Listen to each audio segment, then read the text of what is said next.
Hey guys, what's going on? This video I want to kind of give everybody. This is for my uh, newest main channel, I guess.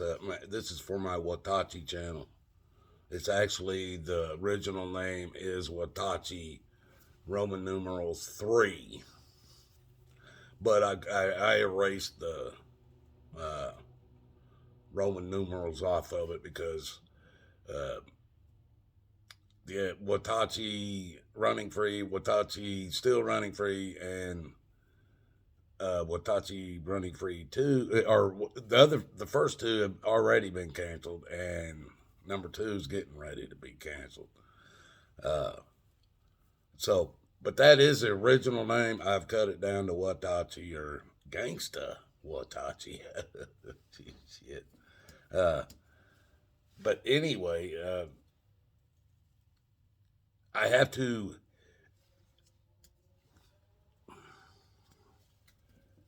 I don't know how to explain this.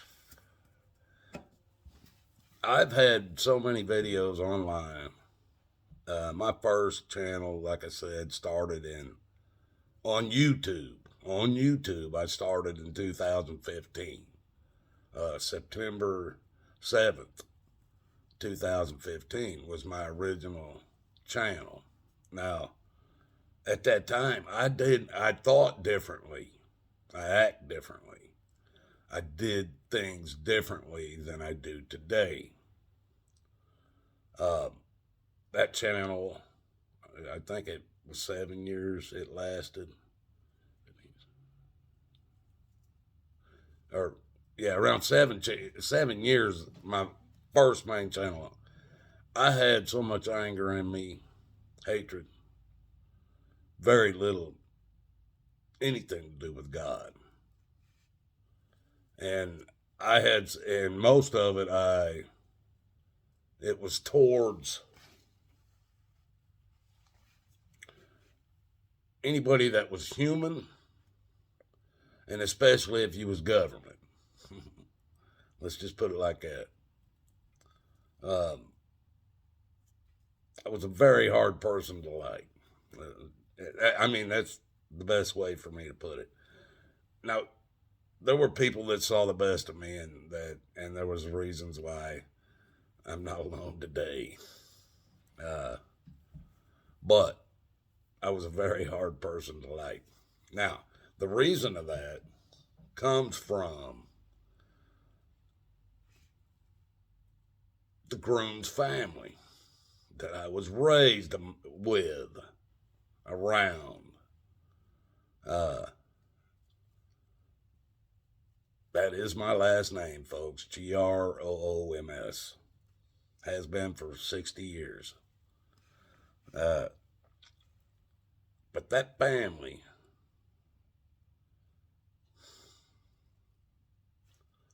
I love my mom. I love my dad.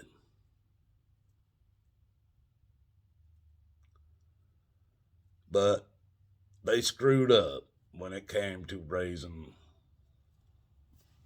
three kids. Uh,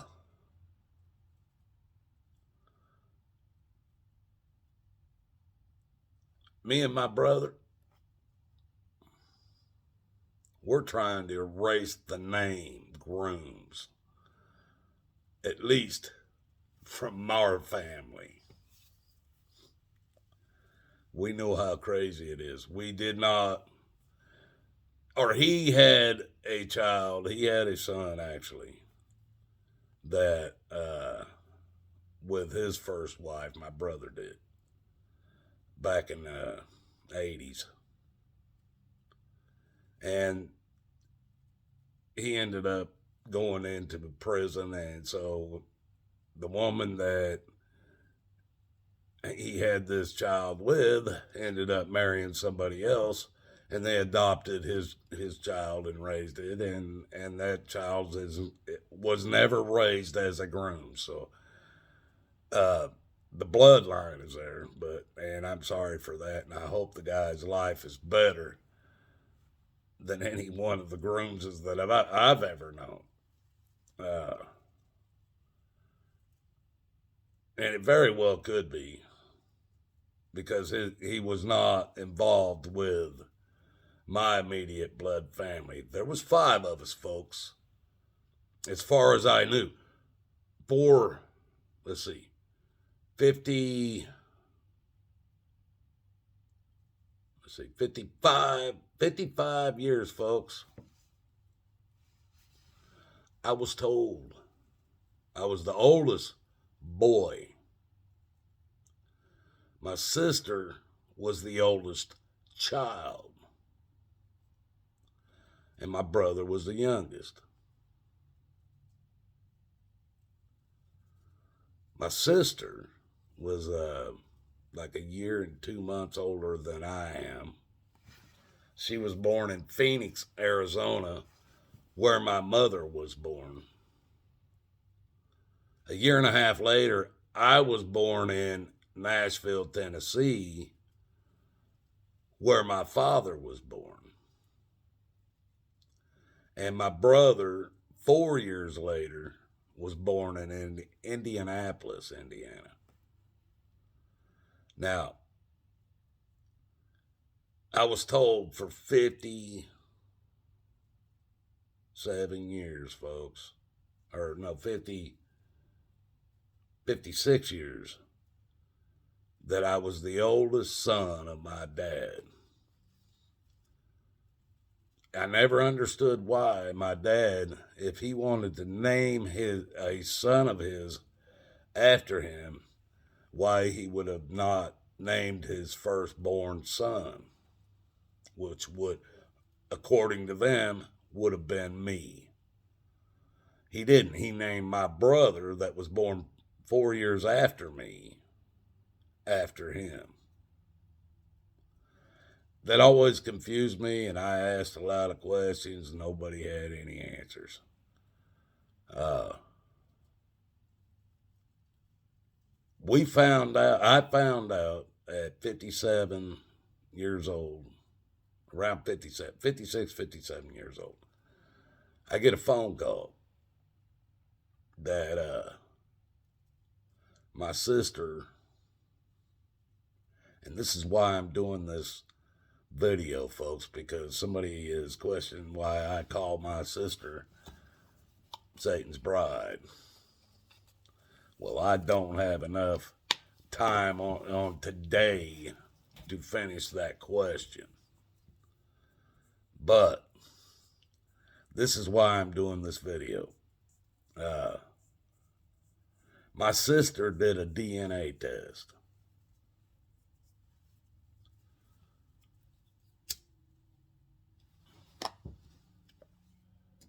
When she got the damn answers back from that, it wasn't very long after she gets a call from 2 other women. They'd done the same DNA test almost at about the same damn time, and it all linked. The other 2 women were linked to my sister. Well, the first one of them called her and said, listen, I'm looking for my grandfather. And she said, what do you mean? And she goes, I'm looking, do you know a William Grooms? And she said, yeah, that's my father. And she goes, well, he's my grandfather. And my sister's like, how? And come to find out, and my father owned up to it after it was told. He had another son that's like 8 years older than me, or 6 or 7 years older than me, 5 or 6 years older than my sister. So this guy was born long before he met my mother. We weren't told about him. Now, his name is Ray something. I'm not going to give you the last name. But his name is Ray. His first name is Ray. Now, my dad, after he met my mother,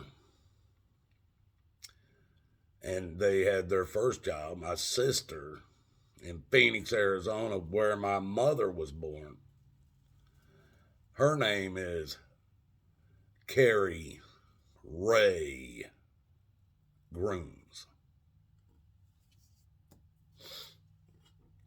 See, my sister, for 57, 58 years of her life, thought she was the firstborn in my mom and dad's family. She didn't know she was second, and she was about 5 or 6 years behind the first one my dad had. Well, she's the one that got everything. She got everything, all the money, a house, everything. She got it all.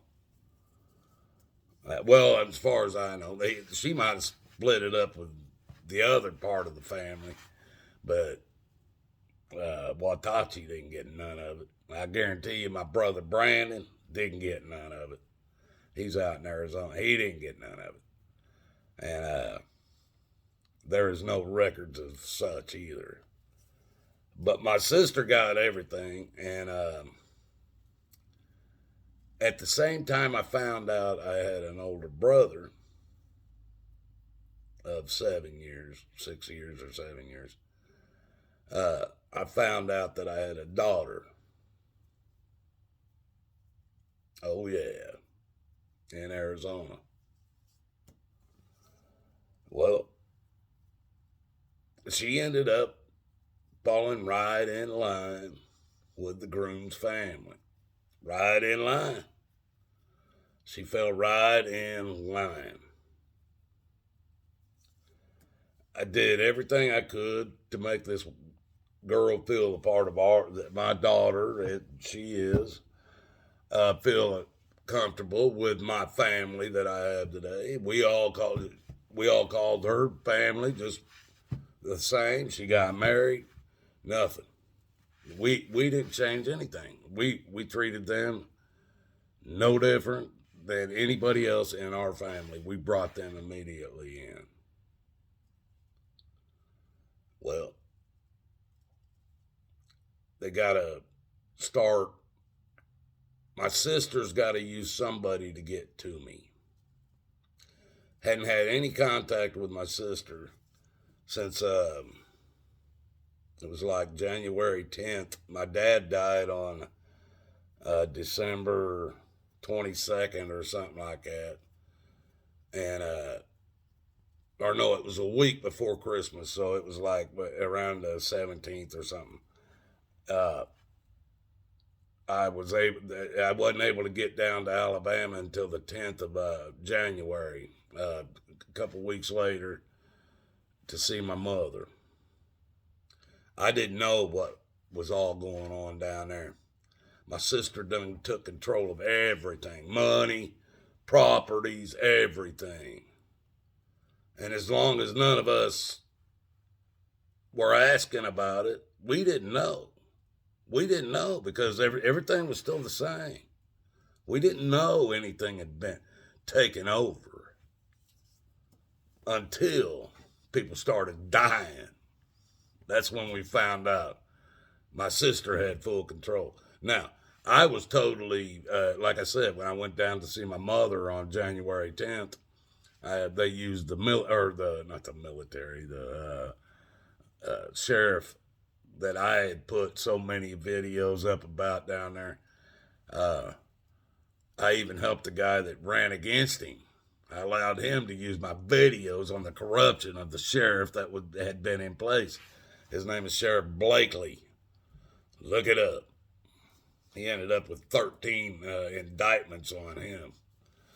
But when I went down there to see my mom, he was still a sheriff. My sister knew that I had done all this stuff against that sheriff. So she used that sheriff to keep me away from my mother. He used his power in the jail. Pretty much his deputy told me, if you don't leave now, you're going to end up in our jail. I just drove 10 hours down there straight to see my mother, my wife, and my kid. My son was with me. My daughter couldn't go. That's right. My son and my wife was with me. I drove straight through 10 hours down there to see my mother. I was being told by the sheriff's department, if you don't leave now, you're going to be in our jail. I wanted to turn around, drive straight back. My wife was like, man, you can't drive back. There's no way. You got to get some sleep. And I'm like, the longer I'm sitting here, because they told me I wasn't even allowed on my mom and dad's property. My own mom and dad's property that I've always been allowed on. My sister had it to where the cops had me trespass from that land too. Her land and their land, because she owned it all. She had control of it all already. So I couldn't even go to my mom. We got a motel. I said, all right, I'm gonna try to sleep. I gave it like 4 or 5 hours, and I did fall asleep for a couple hours. I got back in that car, we packed it up, and I drove the hell out of there. Because I was sitting there with my sister, and I know her. The longer she thought I was there, all she had to do was go over to my mom and dad's house and do some damage to it. Nobody was over there, supposedly. Go over there, and I was told not to go on that property. So all she had to do is go over there and bust a window, make it look like I broke in and maybe did something inside. And then she'd tell that corrupted ass sheriff down there that I think he's probably in jail today, folks. Sheriff Blakely from Athens, Alabama. You look it up. She would have called him and told him, made it look like I did it. And I kept telling my wife, look, I know my sister. We need to get out of here tonight. I called the cops over there to make them tell her to let me see my mother. And they came back with the paperwork going, listen, this woman, your sister controls everything. Ain't nothing we can do for you. And if you stay here, you're going to go to jail. She's already signed restraining orders against you. And so I shot the hell out of there, and I never went back. I never got to see my mother before she died. Never got to tell her anything. Hug her after my dad died, and I know she was married to him for like 63 years. I couldn't even hug her after he died because my sister wouldn't let me. Now, these people, I was raised around these people, and I was just as mean and evil as they were. Make no doubt, folks. Make no doubt about it. The luckiest thing that ever happened to me, and this is why I tell you I was protected by God all my life, is that my wife has stayed with me for 31 years. Not because of the way I am today, but because of the way I used to be, and as mean and hateful and everything that I was. She still saw something inside me that nobody else saw. And she stayed with me. She was scared of me at time. She knew I would never touch her. She knew I would never hit her. But she was scared because of the anger that I could get so angry that I could throw a chair through a wall or something. And that did scare her. And when she finally told me that, because I never realized that because I was always drunk or something, But when she finally told me I scared her, that's kind of changed things at that time, because I didn't know I was scaring her. I knew I was scaring many other people. I scared men twice my size. I was so, I had so much anger. Fuck people. You can't even imagine. It would take me days to explain where the anger came from, but it came from that groom's name, that bloodline. It come from the bloodline, folks. I never met a grandparent because they were all dead before I was even thought of. My grandparents were dead, but I mean, my dad and his two brothers. My dad was born in 1930, which was the year after the Great Depression set in.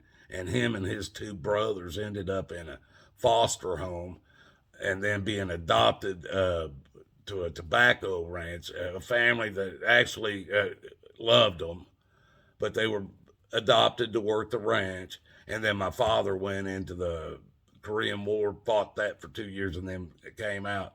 And then that's somewhere about the beginning of where I come in. And my mom, her mom died when she was, I think, like 2 or 3. Her dad died when she was like 6 or 7 or maybe 10, somewhere around that. And then she went to go live with our Aunt B.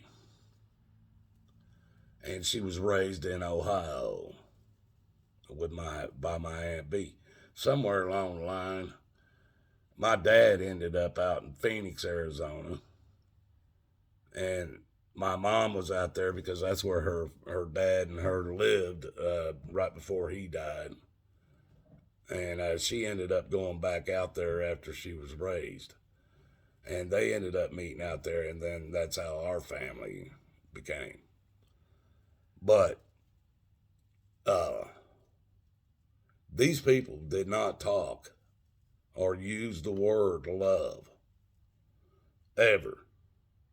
My mother, my father, my sister, my brother, none of them. I didn't use. I never had no.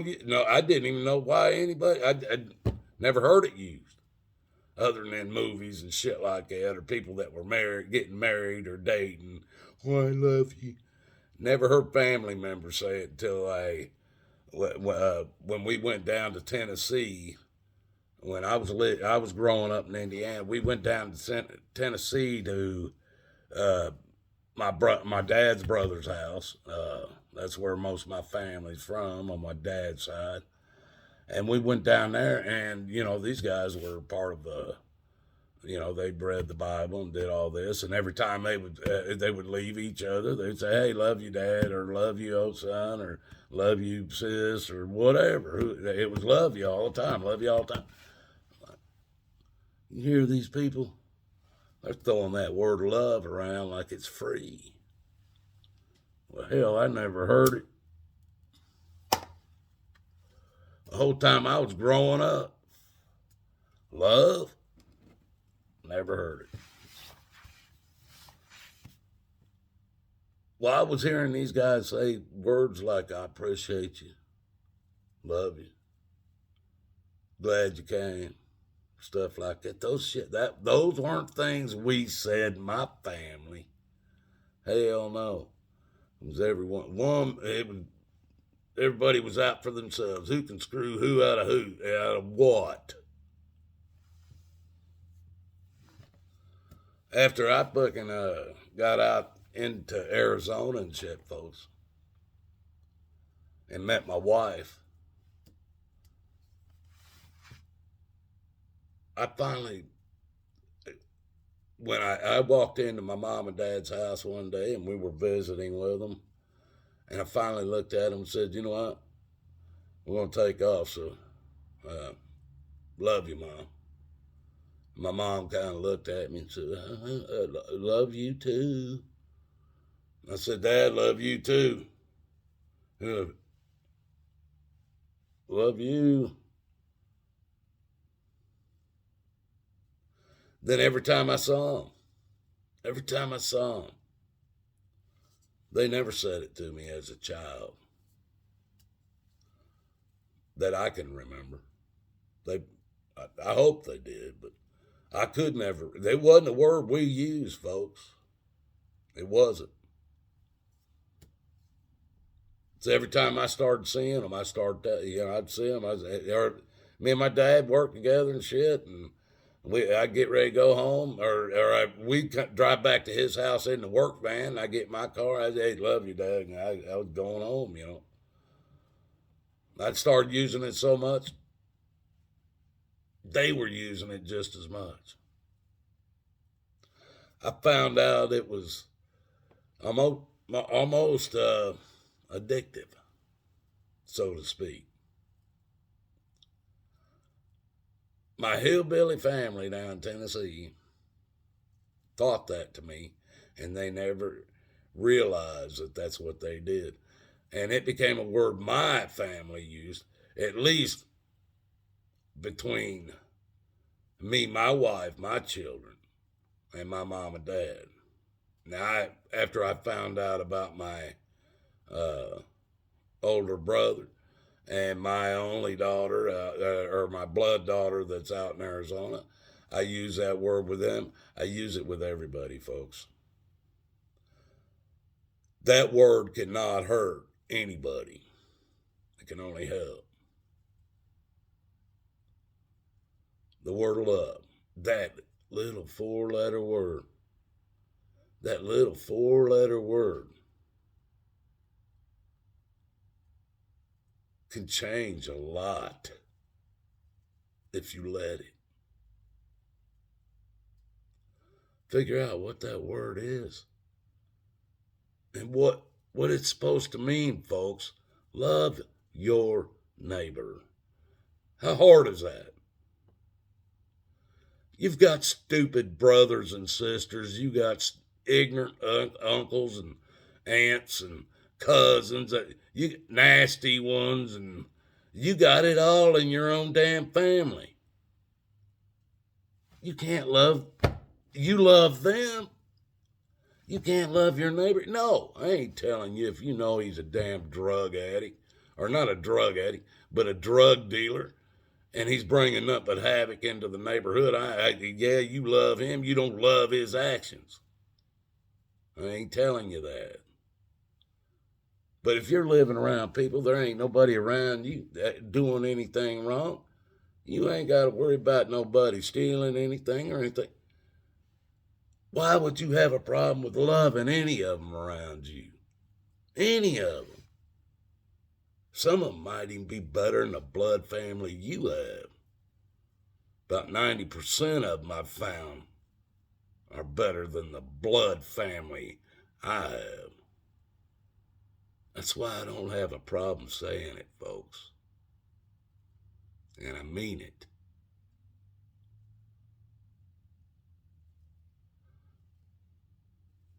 If you haven't found Jesus, I ask you to hunt him.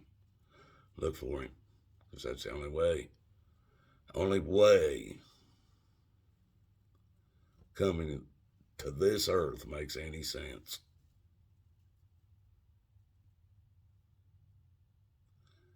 The only way. I love you guys.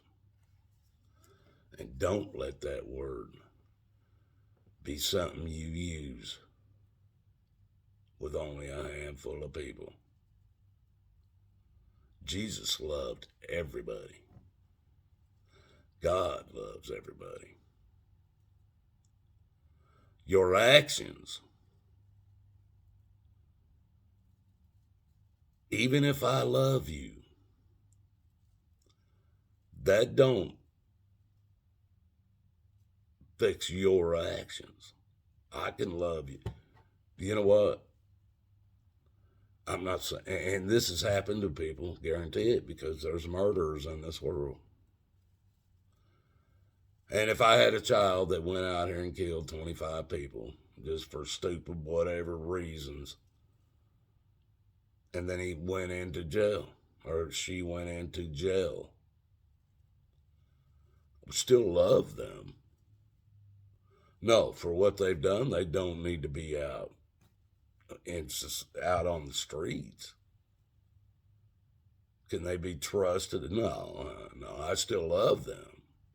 Their actions, I cannot put up with. Don't mean I'll disown them. Don't mean I'll go sit with them and hold their hand after they've done stuff like that. No. I'd probably ride them. I don't know what I would do with that, people, to be honest. I would do what God would tell me to do. That's what I would do with it. To be honest with you, I can't tell you what I would do. But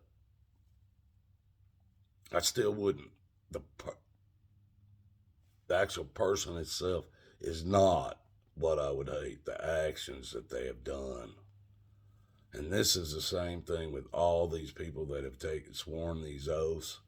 I don't hate Pelosi. I don't hate Biden. I don't hate Obama. I don't hate Trump. I don't hate none of these people.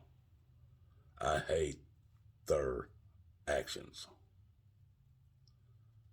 They're not doing right. I don't care what side you're on.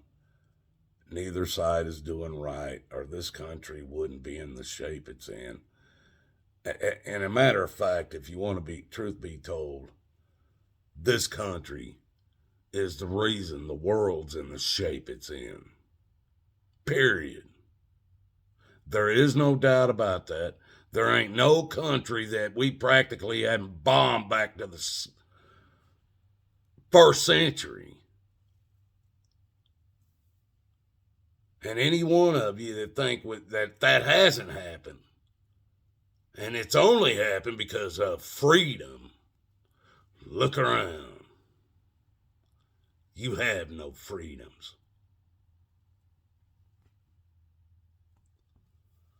I'm going to end it here, folks. Love you guys. God loves you as well. Till next one.